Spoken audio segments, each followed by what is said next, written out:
had convocation on Monday. That's where we get all of our teachers back and our whole staff.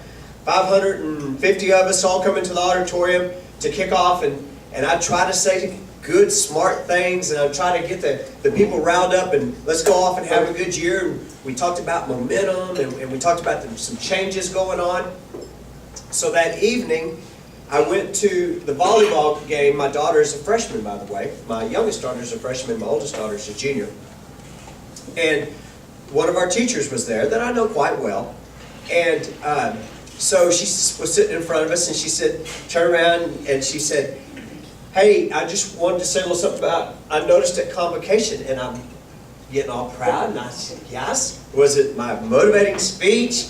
You know, was it the momentum or the change? And she, well, no, she said, I noticed that your hair's falling out thinner, and I was actually catching a glare off of part of your head. And I was like, all the things that you could have noticed, and that was it. But, so I said, well, thanks. But we're good enough friends where she could say things like that.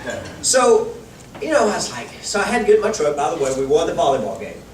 We did really well. Our freshman team is awesome, by the way. And I'm heading home. I think, well, why is my hair falling out? So that is my segue to tell you my hair's falling out because of this darn legislature. That's why my hair's falling out. I was up there pulling it out half the time up in Austin. You know, and I feel like I'm gonna take up where Jim Kepler left off. So those of you that were here last month, we're just going to pick up where he left off. And a lot of things that Jim told us last month was a lot of bad news. There was a lot of bad news out of Austin, you know, and slashing the budget, our parts of the cuts to education. But I said it last month, and I'll say it again. Jim represents us very well. Y'all, we have a very, very good representative in Austin. And he takes your calls. He listens to you. If you have to call Kai, his chief aide, Kai's always transferring those messages, and we emailed back and forth at different hours. And Jim's right, we didn't always agree on different things. But he at least had an ear and would listen to me and listen to my point of view. And I'll tell you, and he said it, and if he wouldn't have said it, I would have said it. More so now than ever, that R has got to stand for rural and not Republican. As if things, I'm afraid, and we're going to talk about this here in just a minute, but I'm afraid if things keep going like things are going, all the changes that are occurring hurt rural Texas. And they significantly help urban and suburban Texas. And I don't think it's good for our state to have all of our population in 4 cities, or 5, you know, maybe Lubbock hangs on, or El Paso, but we've got to have, if you want your economy to thrive, you've got to have good thriving economies everywhere in the state, not just a group of places. And so that R's got to stand for rural. I'll tell you, we got cut $4 billion in education. Let me tell you what that means to Brownwood. It means $1.5 million in cuts this year from our budget. It means $1.8 million cuts next year from our budget. And actually with federal dollars, I'll talk about this in a minute, it's actually more than that. But there's 1,025 school districts around the state of Texas. Of those 1,025, roughly 800 have 1,000 or less kids. We have 3,500 kids, for comparison's sake. As a matter of fact, 3,564, I believe is what the number is. I just saw it earlier. But in those towns, and you mentioned, and I'm not going to forget my Stockdale days, because I learned a whole lot when I was superintendent of Stockdale. Stockdale's a really small town. We had 725 kids in school. And we lived month to month. We had to have our checks from TEA to pay our payroll. And not only did we have to have our checks from TEA to pay our payroll, you always knew when people got paid from the schools in Stockdale, Texas, because they went and bought gas, and they went and bought groceries, and they went and got that tire change that they've been putting air in every week. And that money, we were the chief in Stockdale, Texas. We were the economy. I just cannot put it any plainer than that. The school district was the economy, and it's that way in 800 of our districts around the state. I say that to say this. When you hurt those schools, you hurt those towns. And when you hurt those towns, you hurt rural Texas.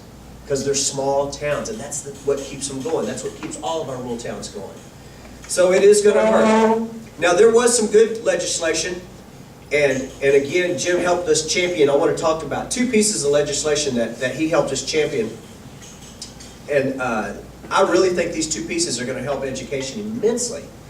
The first one is Senate Bill 1557. It's called the Texas High Performance School Consortium. The Texas High Performance School Consortium. Let me see if I can flip to it and give you a little sound bite from this. This is my legislative guide. The Texas High Performance School Consortium is to inform the governor, legislatures, and commissioner through the consortium concerning methods for transforming public schools in the state by improving student learning through development of innovative, next-generation learning standards and assessments and accountability systems. Remember that last part.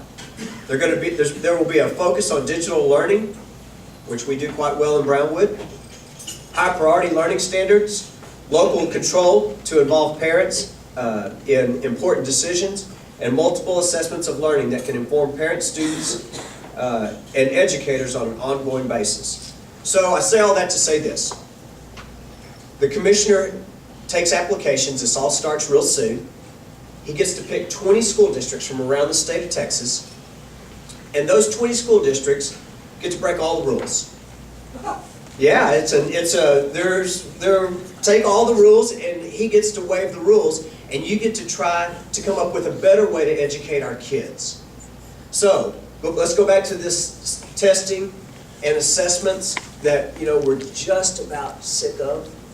And Sandra, who's in charge of testing, and about 5 other things we put on her plate. We're going to talk about Sandra a couple times today. But you're going to be able to ask to be exempt from some of these tests. You're going to be able to say, okay, we think that in 3rd grade you really need this test. But in 4th grade, let's not give 3 tests, let's only give 1 test. In 5th grade, let's give this test and this test. And that's it. And we could try to start systematically cutting back. Or maybe there is the exam, but y'all remember when we went to school, we took those tests. I took those tests. Maybe you did. But at the end of the school year, in your last report card, you got to sit home with a little thing that kind of told your parents how you did, your schools knew how you did, you knew how you did. You knew your teachers next year knew how you did and what they needed to work on. It was to help you. It wasn't about ranking some school district or about who's best and all these other things. It was about helping kids get better at what they were weak at. And we need to get back to those days. So, we're going to apply. I'll tell you now, I've talked to our board about this, and we're going to apply. I don't know that we'll be one of the 20 school districts selected. I think we have a good chance. I serve on that Visioning Institute. This was our bill. This is our law. We wrote the bill, essentially. So I think we have a good chance at getting one of those 20 spots. The commissioner likes us, too. He's sent some of his people down here on a pretty regular basis. So I like that one a whole lot, and you'll hear more about that. The second one, and a lot of people aren't talking about it, it's kind of been glazed over. It was Senate Bill 6. It was actually, this got through in the called session, and it's called hold on one second, the Instructional Materials Allotment. Now you want to talk about a bill that's good for Texas. This is a bill that was good for Texas. What we've done in the past is we adopt textbooks, and then every school's told, okay, you have 500 kids, we allow you to buy 102% of the textbooks. So let's say the health science or the health textbook's adopted. So we have 500 kids, and we're going to get roughly 520 health textbooks. And they ship them to you, and they cost about $85 a piece. That's the limit of what they'll pay on the textbooks. So, you know how many health textbooks you really need? Well, let me tell you. You got 520 in the mail. Let's say, how many health teachers do we have? Sandra, you know? 2? 1. We would need roughly 30. We need roughly 30 health textbooks. So what do we do with the other 490? We leave them in the boxes and we set them in a closet. And you pay for that. Your tax dollars paid for those 490 health textbooks that are sitting in a closet. And that's what's called waste. Now, what's going to happen is you're going to be, as a district, we're going to be allotted money. And I believe it's somewhere around this next 2 years, $540,000. And we get to buy the number of health books that we need. We get to buy 40 and save the money on all those other health textbooks that we didn't need. And if we just want class sets of English and math and some of these other things, we get to buy those. Not only that, now we've got to prove that we've got all the materials necessary to teach, all to teach, what we have to teach. But we can go get open source. We can go get free stuff. And all the money that we didn't use to buy our textbooks, and that comes priority one, you have to buy all your curriculum first. All that money that's left over, if there's any left over, you get to buy computers with it. Or you get to buy iPads with it. Or you get to pay the salary of a person that's helping your teachers teach that digital class.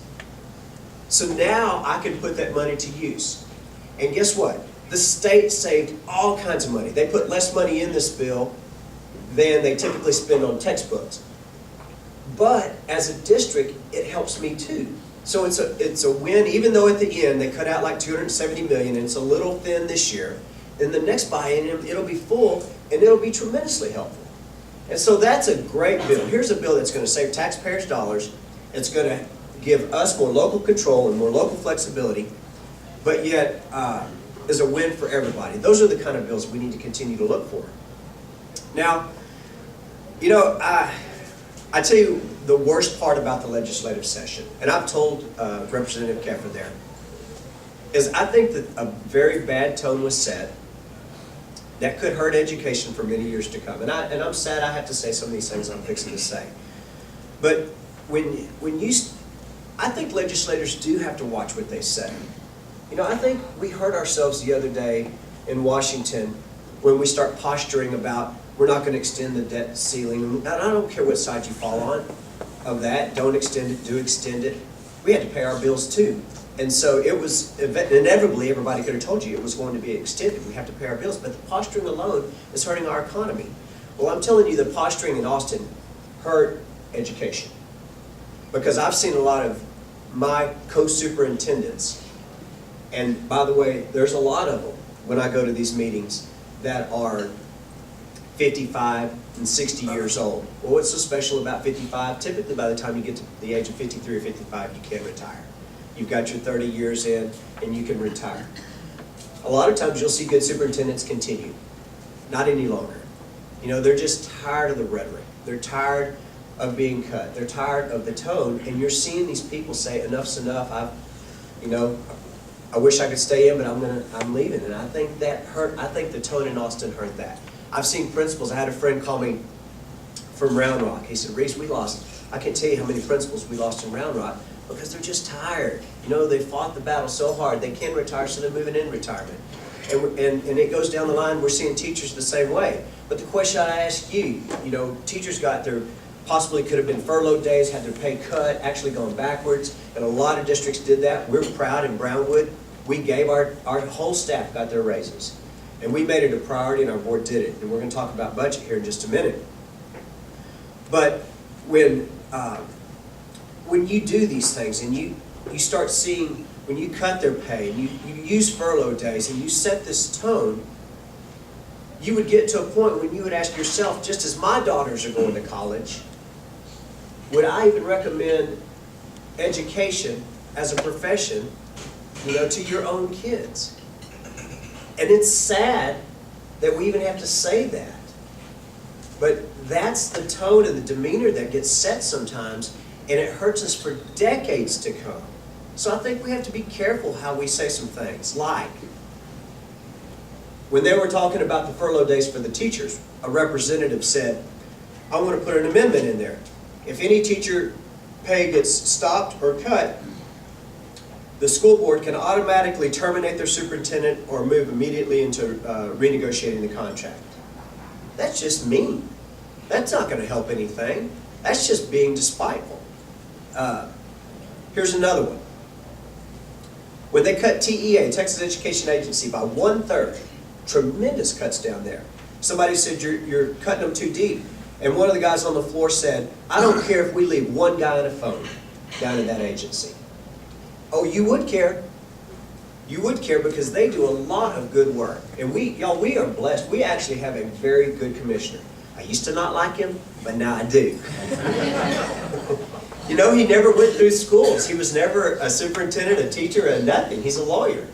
And Rick Perry actually appointed him when Shirley Neely was commissioner. Rick made him like second in charge and said, but you're really first in charge. Shirley can go out and give the speeches and you really run the agency. And nobody really liked the guy. And, but you know what happened to Robert Scott? He has kids. And his kids started going through the public school system. And he said, these things aren't right. You know, we've got to fix them. So, and now he gets it. He really does. He gets it. And we've got a good one down there. So, you know, Robert comes to me anytime. I like Robert a lot. So, I think there was some damage there. I hope I'm overshooting that deal, but I think there was some, there was some irreparable damages. I hope it didn't just cut us too bad. Let's talk about the budget. Your board the other day has now seen a projection. Our budgets, I have brought my budget here somewhere. And they're going to adopt a balanced budget that's actually going to decrease your taxes by 2 cents. And you say, well, I'm glad yes I didn't. Oh, here it is. Here's the budget. Decrease your taxes by 2 cents. And you say, well, how's that, Reece? You're broke and you're decreasing taxes, but yet you're telling us you're broke. Okay, well, we're going to have a little tax lesson. There's 2 kinds of taxes.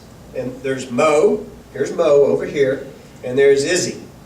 So Mo is actually M&O, stands for maintenance and operation.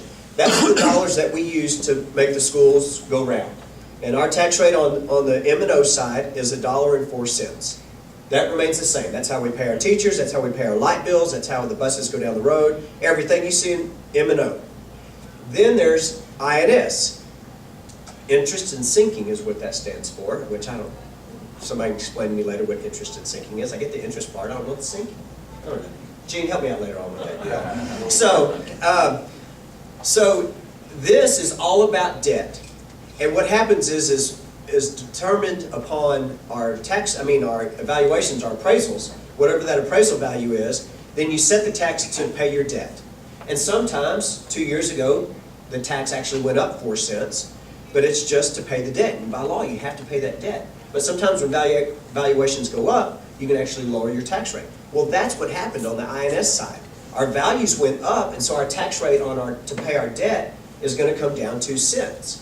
So we're very happy about that. We actually added money this year to the fund balance, but it was because we saw the bad times coming, and so we started, curtailing some spending there near the end. So we added some, but here's the bad news: we're as tight as we can get, and we have to trim. We know we have to trim $750,000 from our next year's budget. So we're going to do all we can to not dig that hole any deeper. We have some different ways we can offset that $750,000. We could go into fund balance. Our fund balance is probably going to be near $4 million. We usually like to keep it around $3 million. So we could go into fund balance. We could, Lord forbid, we could go out for a 2 cent tax hike. Don't really want to do that. Our board doesn't really want to do that. But we've either got to cut more, which it'd be hard for me to find many more places to cut, or we're going to have to possibly take a budget next year that's a deficit budget, and I don't particularly want to do that.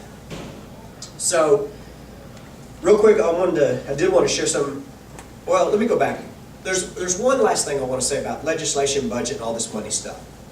Here needs to be our calling card next year. We need one, not next year, next time the legislature comes into session. We need to have one calling card, and this is what it needs to be. All of us are going to all say it at once. This is what we're going to tell Keffer. Here's what we're going to tell Senator Frazier. If you don't fix the structural deficit, there's nothing you can fix. If you don't fix a structural deficit, and y'all heard me ask Commissioner Keffer about it when he was here, you will fix nothing. That has got to be job one, is fixing that structural deficit. Or we're spinning our wheels and we're wasting our time. They might as well not even show up in Austin if they're not going to fix that structural deficit. What's school cost? This is just for entertainment purposes, value only. What does school cost? Here we go. School cost this year, $143,961. Divide that by 180 days, which is our number of school days. It's $139,689 per day. I'll slow down. They're writing over here. I got it. All right, you got it. You divide that by 6.75 hours per day. School costs $20,695 an hour. And if you divide that by the 3,500 students, school costs $5.92 per student per hour. There you go, $5.92 per student per hour, less than minimum wage. So that's what school costs. STAR testing, let me think, 1, 2, 3. I've not bored y'all to death yet, but we're getting there. STAR testing is a new test next year that Sandra's in charge of. So what's the difference? Well, if you have a student that's going to be a freshman, they are now going to take what's called end-of-course exams. And this is what I was telling our parents that showed up last night who have freshmen, including myself, have a freshman daughter. So they won't take the tax test anymore. They take end-of-course exams called the STAR. Well, I like them better. And I think everybody will agree they like them better because an end-of-course exam is just like you taking a final exam when you were in algebra in college, or English, or history, or anything. You studied everything you need to study that one semester, and at the end of that semester, you take your test. And it's only on that subject matter right there. The tax test wasn't like that at all. When you took 10th grade tax, they could go all the way back to 8th grade and pick up some math that you were supposed to learn in the 8th and the 9th and the 10th grade. They could test you on it. And that's what sometimes caught kids up, is that it wasn't fresh on their mind. So, another thing about tax is you could be in geometry, but yet you were going to have to go back and remember all your algebra. So we were literally stopping geometry instruction a month before the tax test just so we could go back and review algebra. Well, that's not good. So now you just keep on, if you're in geometry, we just keep on teaching geometry, and at the end of that semester we get that end-of-course geometry exam, and that's the test they have to pass. To graduate, a student must achieve a cumulative score for each content area and a scale score that indicates satisfactory performance. In addition, let's see, here's where they will take end-of-course exams. English 1, English 2, English 3, Algebra 1, Geometry, Algebra 2, Biology, Chemistry, Physics, World Geography, World History, U.S. History. Every one of those courses they have to take an end-of-course exam. In addition to meeting cumulative score requirements in each of the 4 core areas, students on the recommended high school program have to perform satisfactorily on Algebra 2 assessments and English 3 assessments. And it just goes on and on and on. So there's lots of new requirements on end-of-course exams, on STAR test. But I think in general, I think it's going to be good. It's going to be better than tax, but it sure is a lot of tests. And I wish that we could cut back on tests. Sandra, help me. How many days are we testing in the fall? I mean the spring. Next year, up to 45 days. Of testing. The entire month of May, every day, there's a test. Yeah, I was talking to Lisa Land yesterday or the day before yesterday, and she said, Reece, yeah, 180 total days, 45 of them were administering tests. She said, you'll see me in the fall. She said, you just won't see me the whole spring. So she said, if you need me, I'll be back in the cave back there. And we literally have to lock up the test, and only one person has a key, and all kinds of other things. But she said, I'll be back in the cave, or I'll be on a campus helping Sandra and some other people administer tests. But, if we can, this Texas High Performance School Consortium, if we can let this work, and we can start backing out some of these exams, I think that's where we really need to go. Technology, almost done. We re-upped our laptop initiative at the high school. All of the new freshmen are getting brand new computers to the tune of, I think, $230,000. Yes, it costs us to do this, but we still believe in it. We still think it's the best way to educate your kids. And we're going to continue to move forward. So I said all kinds of things last night at the freshman orientation, and only one thing got applause. That's when I said, and everybody gets new laptops. Yeah, it was mainly the kids, but that's okay. Free college, nothing. Could have been free. New laptops.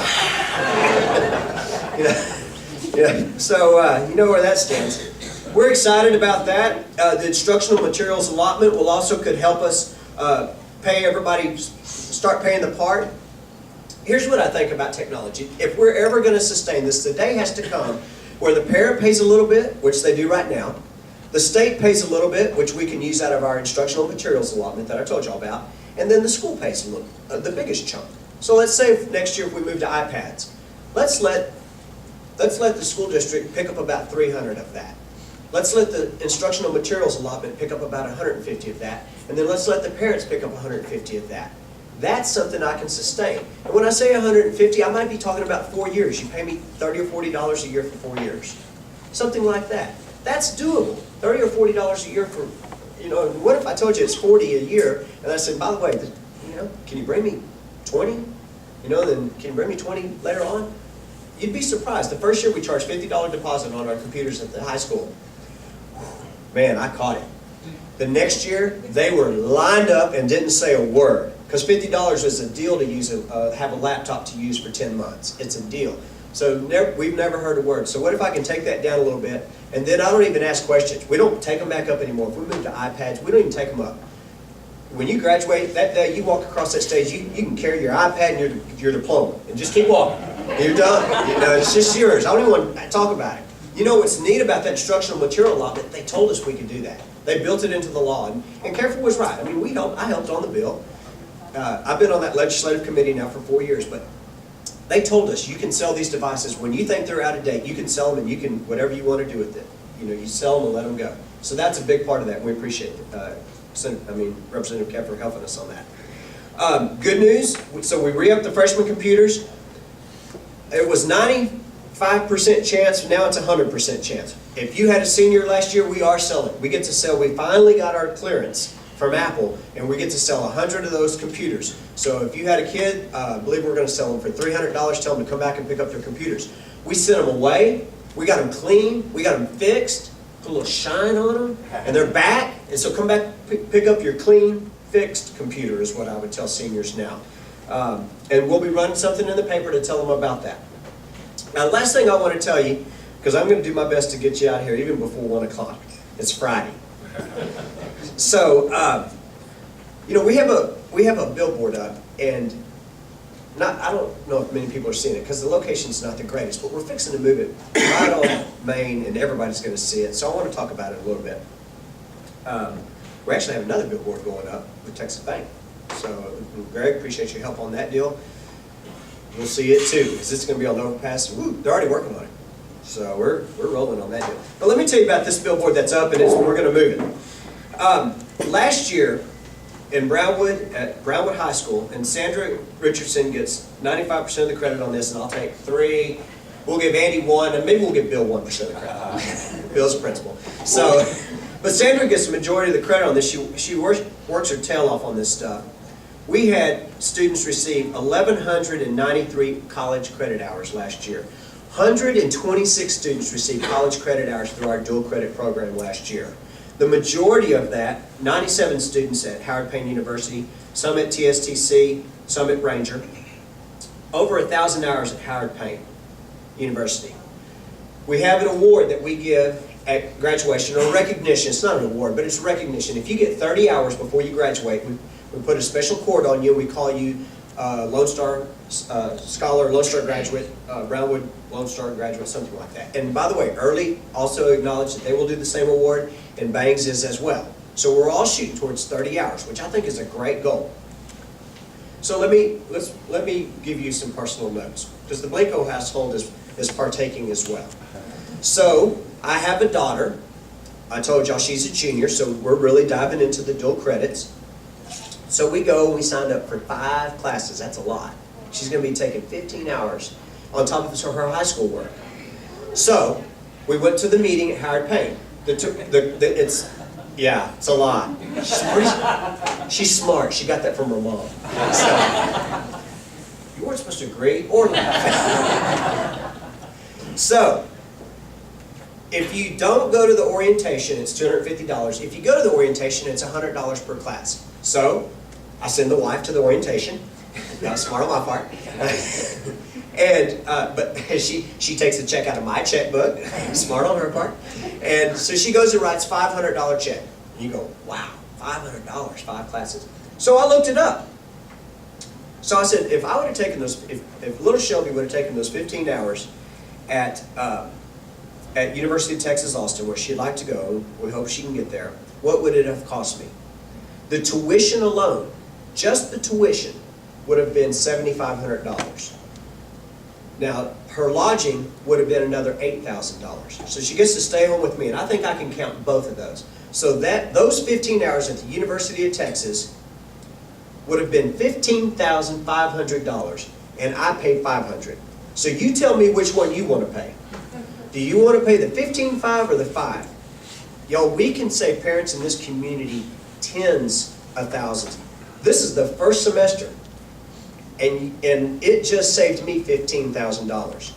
Now let's say Shelby would have done that, or she's doing it the second semester. I don't think she's taking quite as many hours second semester. There's another 15. 2 semesters her senior year, you add it up.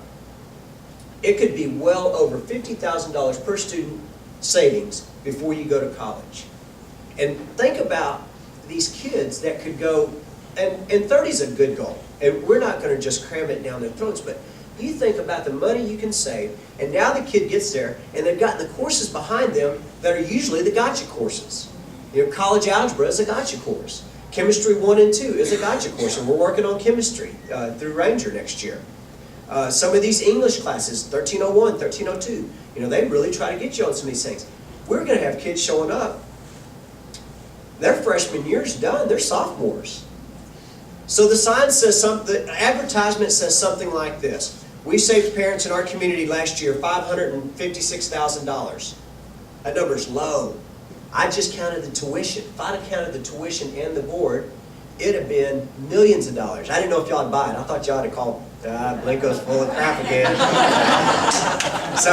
So Karen said, come on, Reece, let's scale her down. I said, all right. It still sounds like a lot at $546,000 or whatever that figure is on that board.